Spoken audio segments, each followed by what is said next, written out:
অবৈধভাবে দখল করে কিছু লোকজন বসে আছে। তারা স্বৈরাচারী শেখ হাসিনার অন্যতম দোসর।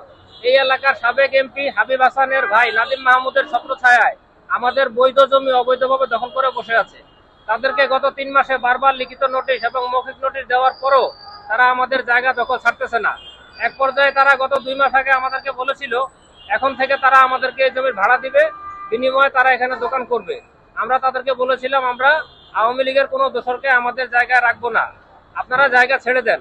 তখন তারা বলেছিল এই জায়গা এবং দোকানের ভাড়া নাদিম মাহমুদকে আমরা দিতেছি। আমরা বললাম সেটা প্রমাণ দেন। তারা আমাদেরকে প্রমাণ দেখাবে না বলে জানায়। কেন দেখাবে না সেটা জিজ্ঞাসা করার কারণে আমাদের বিরুদ্ধে মব সৃষ্টি করে এলাকার কিছু চিহ্নিত দুষ্কৃতকারীর সাথে নিয়ে অকথ্য ভাষায় গালাগালি করে এবং হুমকি দিয়ে আমাদেরকে তাড়িয়ে দেয়।